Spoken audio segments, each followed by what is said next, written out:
Sipahi jolawo teruk-teruk thui tongbaikha malmata phiaba masaya mangneya kebangma malmata thui tongbaikha phia tamoni bagai malmata ase kebang theinani nang songmung aseijak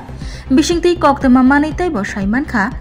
sipaijula malmata naikolnai rok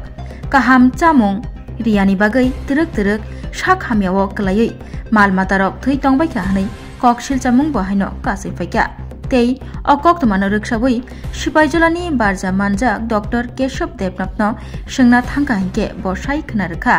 genetical disorder tongmani bagai sak hamiao klai tongo sipaijolani malmata rok tei teruk-teruk sak hamiao klaiui thui bo tongbaikha haini bagai tamni bagai thui tong o bemar no nainani bagai veterinary medical college ni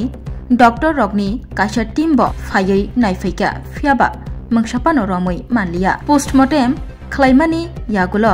Hyderabad ni kaisa lebo rohorjakha o malmata rok tamni bagai thui tongbaikha abo saimanani bagai sipaijolao malmata rok thak hamia angai thui tongbaima bai chamung hamia chari jagai obo hai angai tongmani koksil jamung bo haino ayang uyangni kasai fai tongo আসলে আমাদের যে সিংহ শাবক দুটো 4 বছর বয়স হয়েছে প্রায় সাবেটাল শাবক সাবেটাল একটু দুটো বাচ্চা ছিল ইনবর্ন ডিফর্মিটি যাকে বলে তার ইমিউনিটি লেভেল একদম কম ছিল প্রায় সময় ওদের রোগ প্রতিরোধ লেগে থাকতো ইমিউনিটি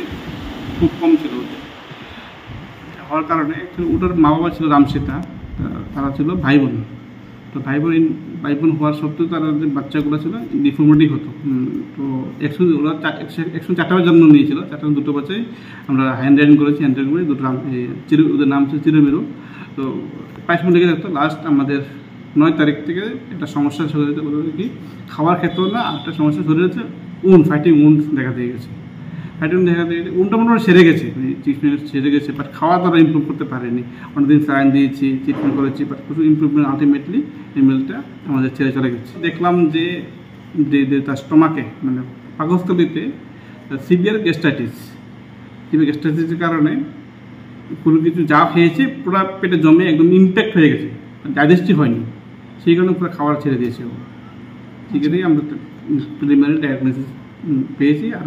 স্যাম্পল ফার্দার পাঠানো হয়েছে আইভিআরআইতে ফার্দার ডায়াগনোসিস বা নেক্রোপ্সি করার পরে প্রত্যেকটা শিডিউল এনিমেলকে আমরা ফরেস্ট অফিসিয়ালের উপস্থিতিতে এগুলোকে বার্নিং করতে হয় as per protocols of central authority আমরা বার্নিং করে দিয়েছি পোস্টমর্টমের জন্য আমাদের অ্যাজ পার রুলসে প্যাথোলজিস্ট ডাক্তার আসছিল কলেজ অফ ভেটেরিনারি সায়েন্স থেকে আরকানগর থেকে এক টিম এসে পোস্টমর্টম করেছে এবং